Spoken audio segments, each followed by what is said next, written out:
Season's greetings and welcome to the world of the imagination. I'm your host, Tom Bergeron. Each month, the Hollywood Radio Players stream a new episode of their anthology series of classic radio plays from the golden age of radio to not only entertain you, but also to raise desperately needed funds for the Motion Picture and Television Fund, MPTF. MPTF has been helping people of all ages in the entertainment community for a remarkable 100 years. The Hollywood Radio Players, HRP, present these authentic radio plays performed by today's actors in an innovative Zoom hybrid format, often with sound effects, graphics, special effects, era-specific props, and costumes unique to HRP. The members often play multiple roles in the plays, portraying different genders and ages. They alternate directing, editing, and other responsibilities. This is radio you can see. This episode, The Magic Christmas Tree, was first broadcast on CBS Radio December 24th, 1950. It's from the hit radio series Our Miss Brooks, which starred the charismatic Eve Arden as a fast-talking, wisecracking high school teacher, Connie Brooks. Our Miss Brooks aired on radio from 1948 through 1957. Later simultaneously on CBS TV from 1952 to 1956, for which Eve Arden won an Emmy in 1954. And then it became a Warner Brothers feature film in 1956. All of the versions starred Eve Arden. Later, she appeared as Principal McGee in the films Grease in 1978 and Grease 2 in 1982. In addition to being an exceptionally popular radio sitcom, Our Miss Brooks was also considered to be a groundbreaking show in that the title role portrayed a career woman who was not one of the dizzy dames so frequently portrayed at the time. Connie Brooks was a smart, capable teacher who had a fulfilling life without a house or husband. It was an interesting, delicate balance since Connie Brooks wanted a husband, but was living life to the fullest without one, being completely self-sufficient. It was a realistic depiction of a woman in a decidedly unglamorous profession who often spoke of how underpaid teachers were, and still are. By comparison, the same company, Desilu Studios, which produced the television version of Our Miss Brooks, also produced the original Star Trek in 1966 and the beloved TV sitcom I Love Lucy, which by no means presented women being independent with careers. Lucille Ball and Desi Arnaz created and owned Desilu. Arnaz executive produced Our Miss Brooks without an on-screen credit. He even guest starred in an episode. I have a long history with MPTF. I believe in helping them in any way I can, as they've helped so many in the entertainment community. So I hope you'll consider making a tax-deductible donation of any amount by clicking on the link below. Lee Purcell, Michael Carnegie, and the MPTF staff are the producers of this continuing collaboration between HRP and MPTF. Our Miss Brooks was directed by HRP member Dana Kelly Jr. It stars the Hollywood Radio Players and was edited by HRP member Josh Horowitz. The Hollywood Radio Players stream a new episode of a classic radio play every month for your entertainment. You can find them at HollywoodRadioPlayers.com and click on the link that says Our Shows there. Please also follow them on YouTube, Instagram, Twitter, and Facebook. And while you're clicking and liking things, please click like and subscribe below, as it very much helps HRP and MPTF. And now, enjoy Our Miss Brooks. And once again, happy holidays.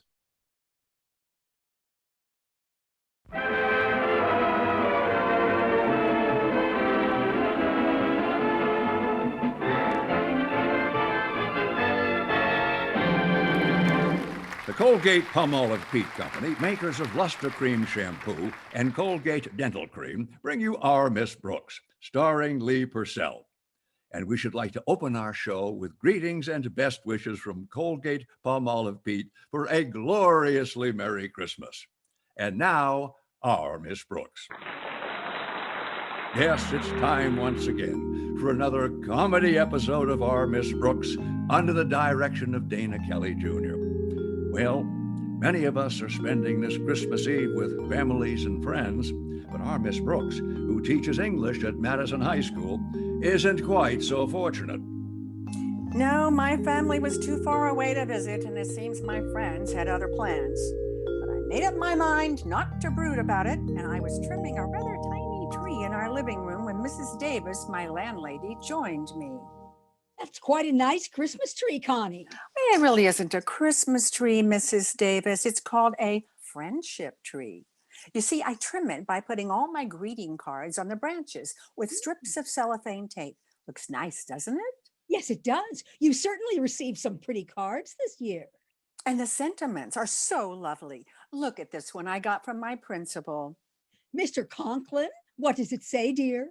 It's very heartwarming, Mrs. Davis. It says, to Miss Brooks, may the coming year bring you much more efficiency in your work. Signed, O. Conklin. Oh, I can hardly believe it's Christmas time again. What happy memories I have of the earlier Christmases. There was one I'll never forget.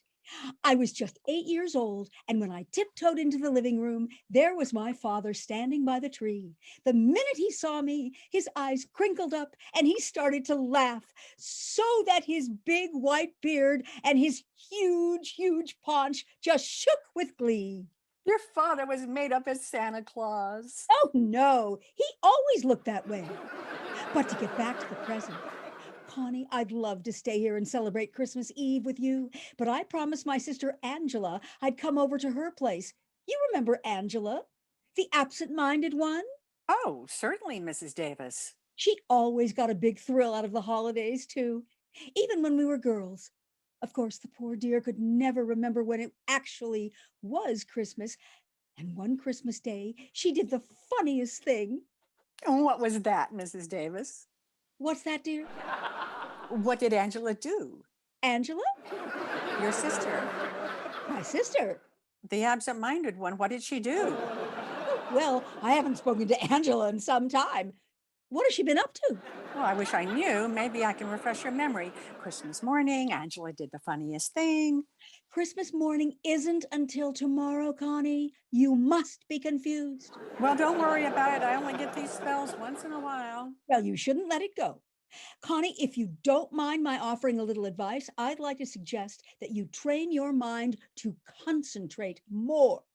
I'll do it, Mrs. Davis. Now, I've developed a little scheme which works wonders for me. Supposing you have trouble remembering where you put things around the house. Well, you just keep repeating the location to yourself with a sort of rhythm. For example, I just chant to myself, the mustard's in the closet, the bread is in the box. The mustard's in the closet, the bread is in the box. Now, isn't that simple? Mustard's in the closet, bread is in the box. Oh, that's wonderful, Mrs. Davis. If anybody wants a mustard sandwich, you are really ready. Yes. Now, before I do anything else, I want to invite you to join me tonight. Join you? Yes, dear. I'm going over to Angela's house. Ah, yes, that's right. Oh, she's so cute with a little absent mind of hers. Why, sometimes she forgets what she was thinking about right in the middle of a... Oh, dear me. I hope there's enough milk for the cat. Well, I'm sure if we, but then maybe someday, it doesn't seem to, and that's why I can't join you tonight. But thanks anyway, Mrs. Davis. I'll just spend a quiet evening at home here. But how about Mr. Boynton? Don't tell me he was too shy to ask you for a date on Christmas Eve. Why do you think there's mistletoe on all four walls? No, Mr. Boynton asked me all right, but then he canceled yesterday, said he's going upstate to visit his folks for a couple of days. But don't worry about me, Mrs. Davis. I'll have a gay time. I'll listen to the radio, read, and from this window I can see our neighbor's television antenna. But what about the little gifts you've got for Walter Denton and Mr. and Mrs. Conklin and Harriet? When are you going to deliver them? They told me not to bother. They said we'd exchange on the 26th. The 26th? But I don't think the day after Christmas is the time to exchange gifts. You don't? You should see the department stores. Yeah. Ooh, what's that, Mrs. Davis? Oh, it's Minerva.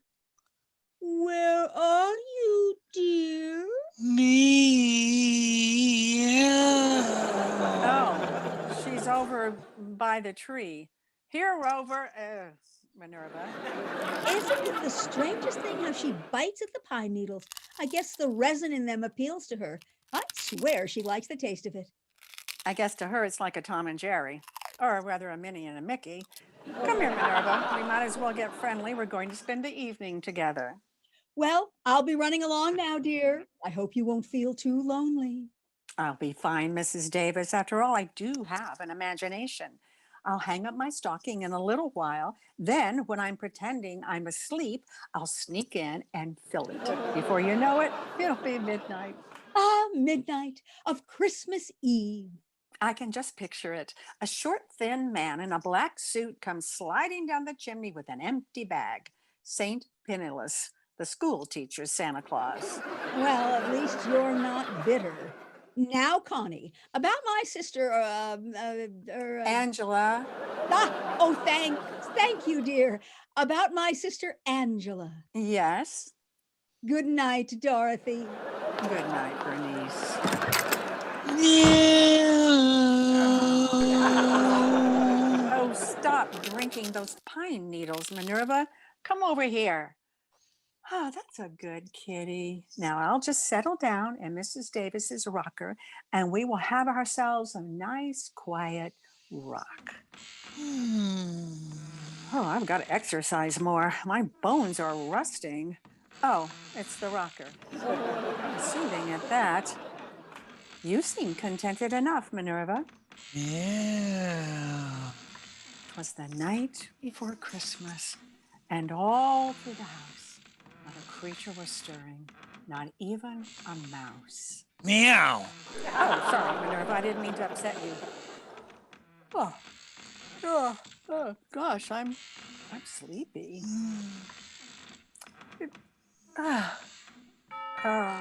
Oh, now who can that be? Expecting anyone, Minerva? Well, that's funny. Nobody's here. I'm here.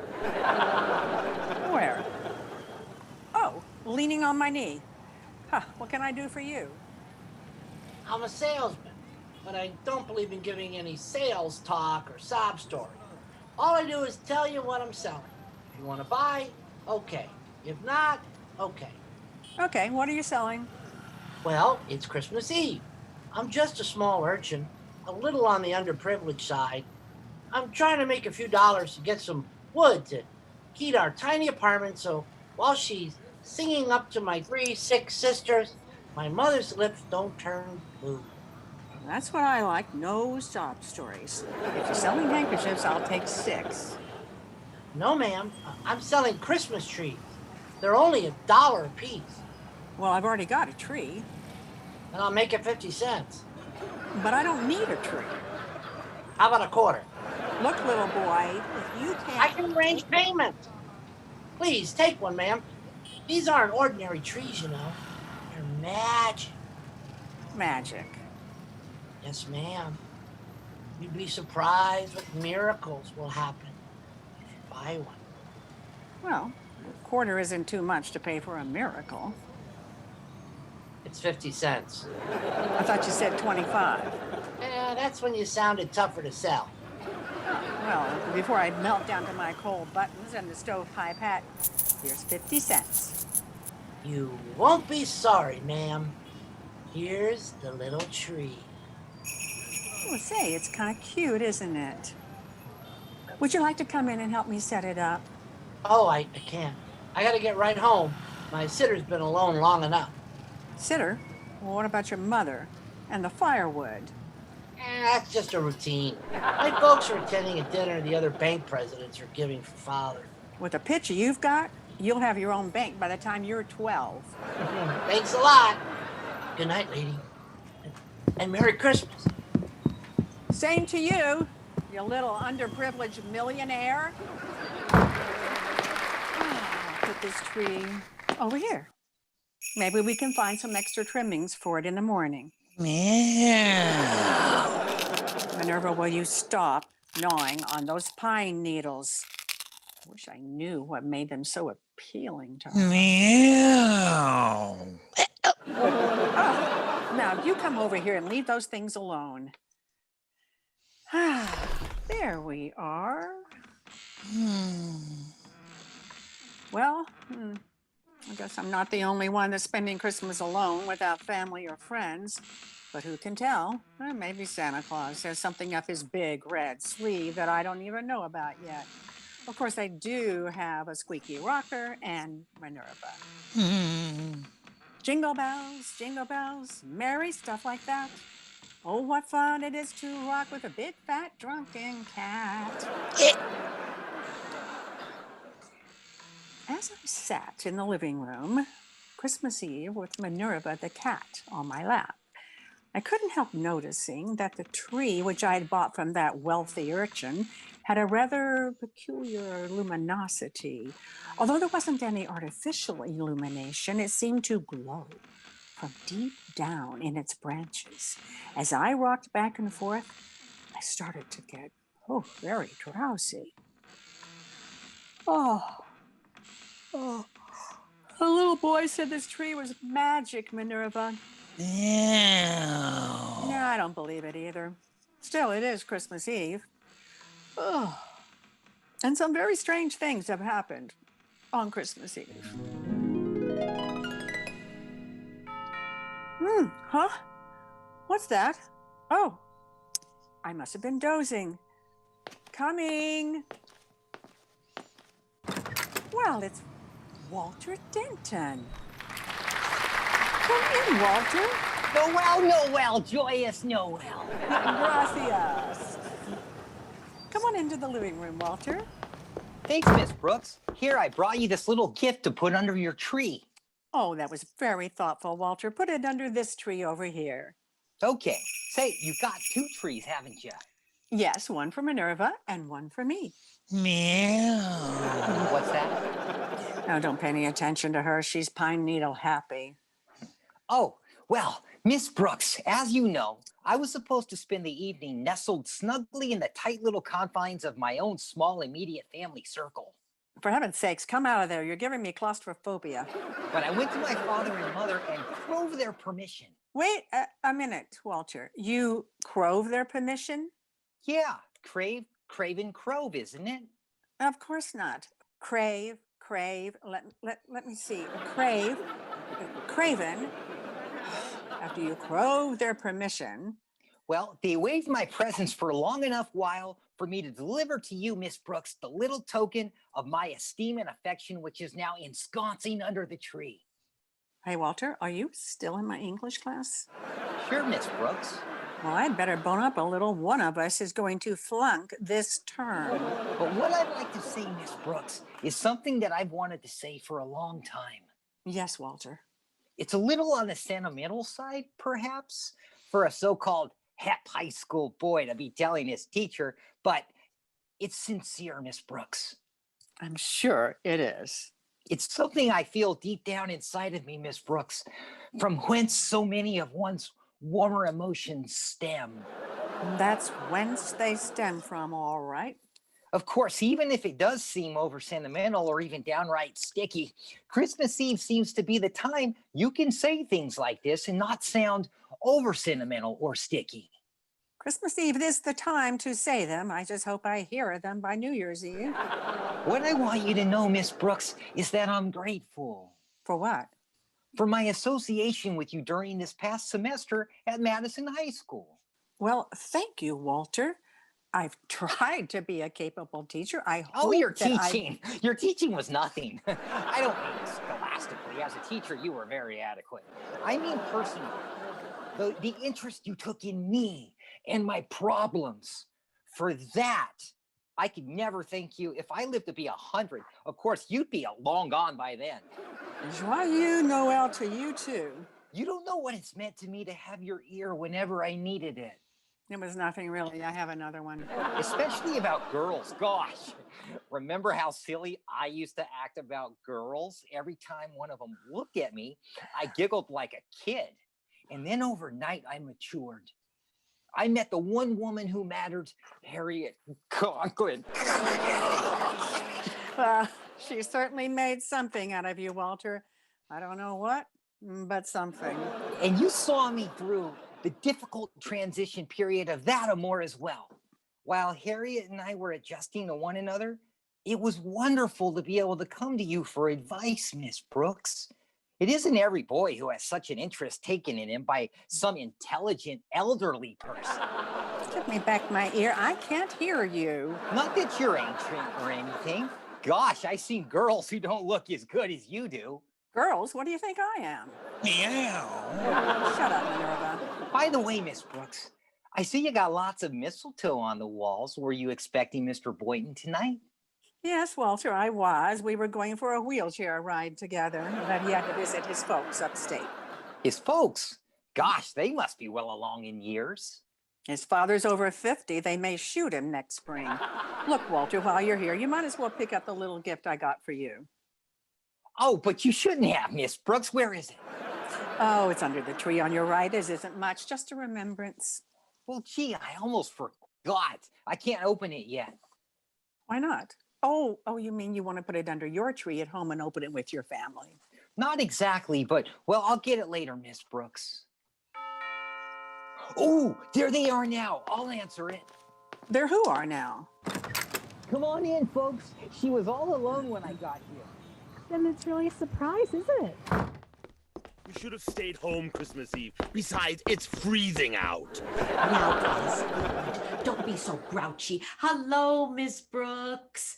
Merry Christmas. Oh, why, it's Mr. and Mrs. Conklin and Harriet. How are you all? I'm cold. Oh, that's too bad. Come here, Minerva. Rub up against Mr. Conklin. Meow. What's that? Go away, cat. She seems to like you, Osgood. Or is she hungry, Miss Brooks? She's not that hungry. Well, I don't like cats. Why doesn't she go chase a mouse or something? You forget, Mr. Conklin, this is Christmas Eve. There isn't one stirring. Say, Harriet, Yes, Walter. there's a lot of mistletoe around this room. I know, it's real pretty. Osgood, notice all the mistletoe in this room? What? Oh, the green stuff. More often than not, it makes me sneeze. Oh, come on, Osgood. Let's see if it does. Oh, now, Martha, don't embarrass me. I don't want to. It doesn't make you sneeze, does it, Harriet? I'm willing to find out. There's a nice ribbon on this wall. Yeah. Well, here we are. Yes, here we are. May I, Mr. and Mrs. Conklin? If it's all right with Harriet, it's all right with us. Well, come on, Walter. We're getting old. Oh, gosh, you're sweet, Harriet. Isn't that cute, Osgood? Oh, come here, dear. How about one for your faithful old wife? Well, it's customary, I guess. There, I'm under the stuff. Now pucker up, dear. Very well. Very well.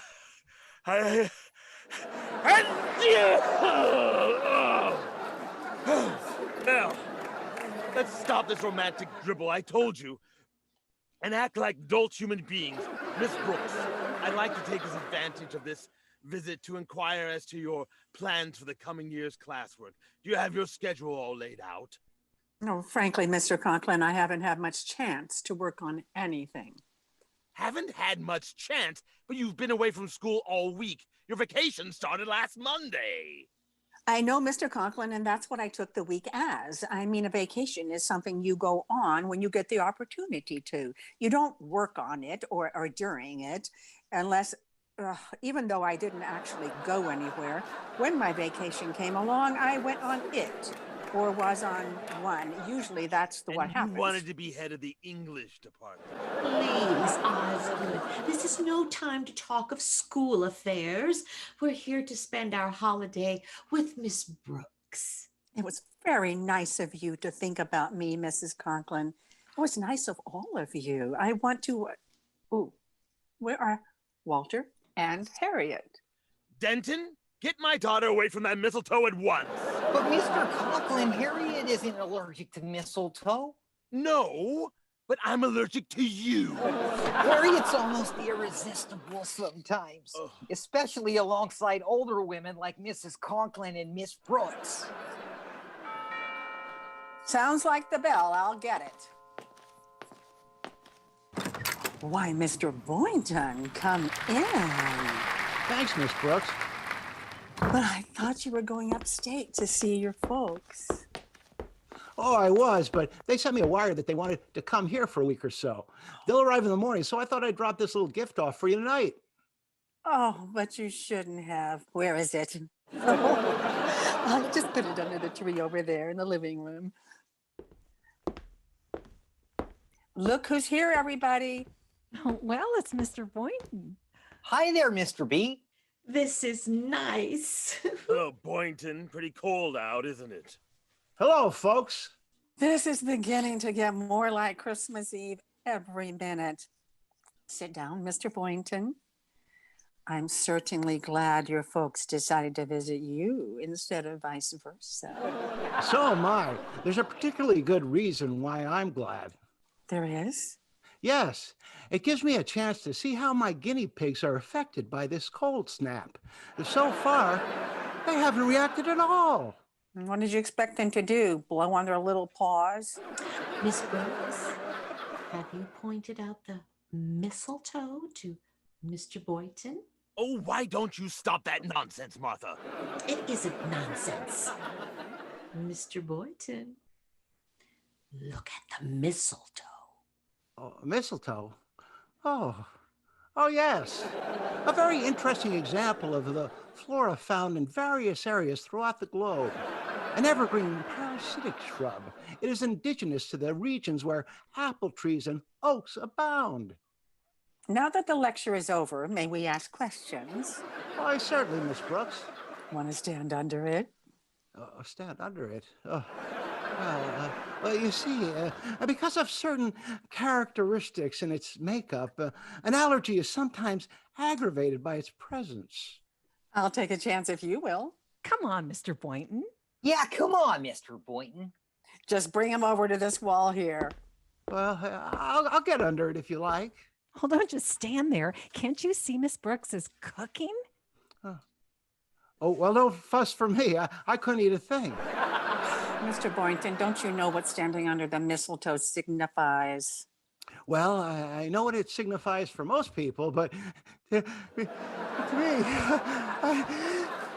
achoo!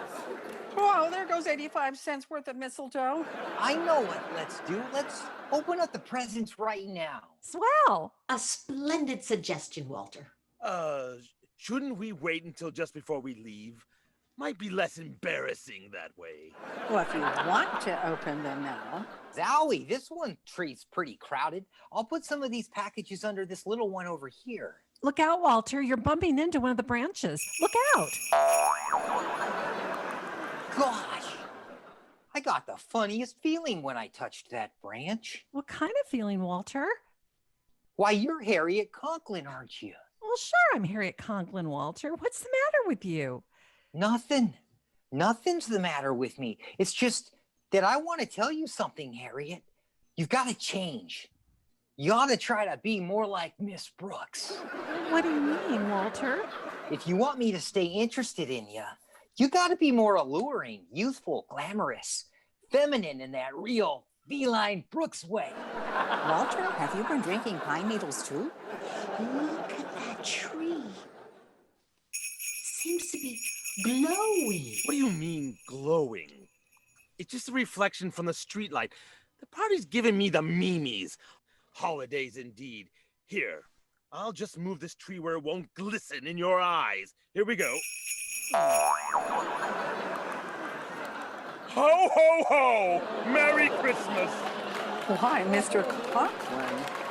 Of course, I'm Mr. Conklin. Happy-go-lucky, fun-loving Gagamin Osgood. Gagamin Osgood? Sometimes I've wanted to. Miss Brooks, is that really you standing there?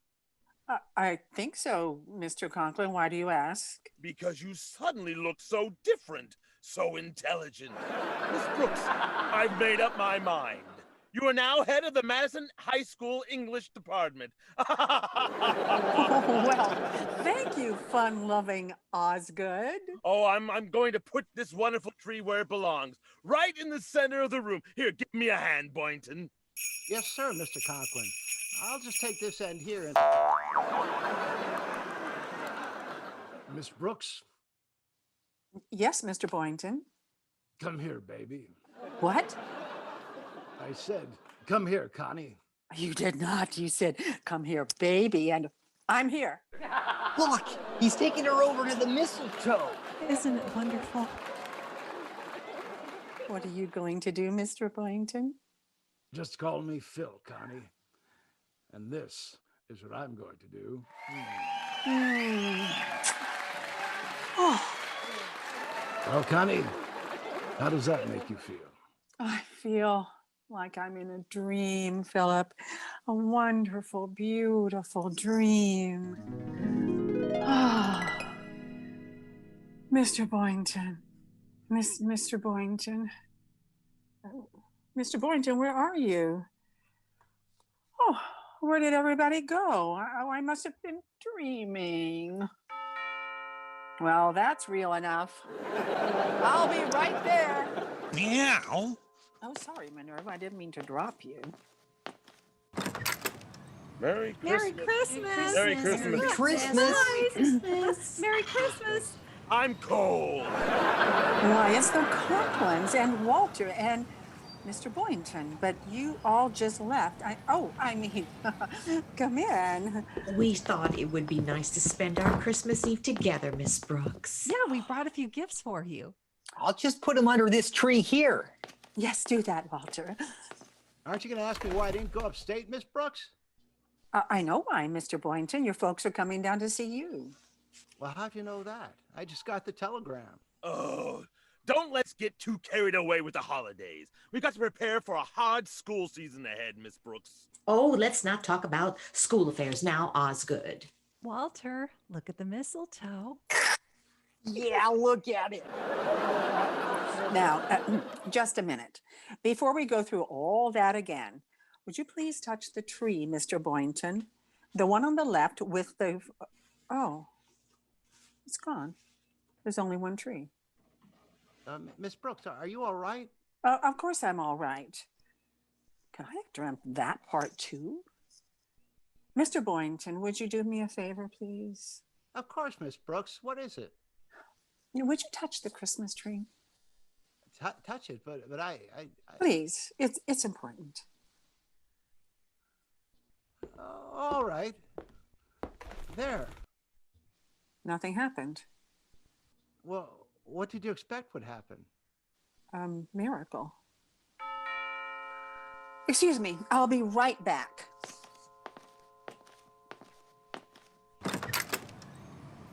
I'm a little urchin and I'm selling magic Christmas trees. But you just came here. Please buy one, lady. They only cost 50 cents a piece. 50 cents? That's right. Here's $2. Give me 4 of them. And now, once again, here is Lee Purcell. From the bottom of my heart to you in the audience, to you in every home, on every road, and every city and town, in the busy places and in the lonely places. Oh, a very Merry Christmas to each of you. With our sponsor, the Colgate-Palmolive Peak Company, who make Luster Cream Shampoo and Colgate Dental Cream. All of us here in the studio have gathered to wish all of you throughout our beautiful and bountiful land the most joyous of Christmases. And may these words ring round the world and sink deep in the heart of everyone. Peace on earth, goodwill towards men. Merry, Merry Christmas, everyone. Our cast was as follows. Our Miss Brooks was played by Lee Purcell. Mrs. Davis by Susan Franklin Tanner. Minerva the Cat by David Westberg. Now That Rotten Urchin by Jake O'Flaherty. Walter Denton by Chris Frost. Harriet Conklin by Nancy Wilson. Osgood Conklin by Michael Carnegie. Mrs. Conklin by Day McAllister. Mr. Boynton by James Tripp. Our sound effects were done and music done by Josh Horowitz. I am Dana Kelly, your announcer and the director of this episode. Now, for mystery, liberally sprinkled with laughs, listen to Mr. and Mrs. North. Tune in Tuesday evening over most of these same stations. And be with us again next week at the same time for another comedy episode of Our Miss Brooks. Stay tuned now for Jack Benny. This is CBS, the Columbia Broadcasting System.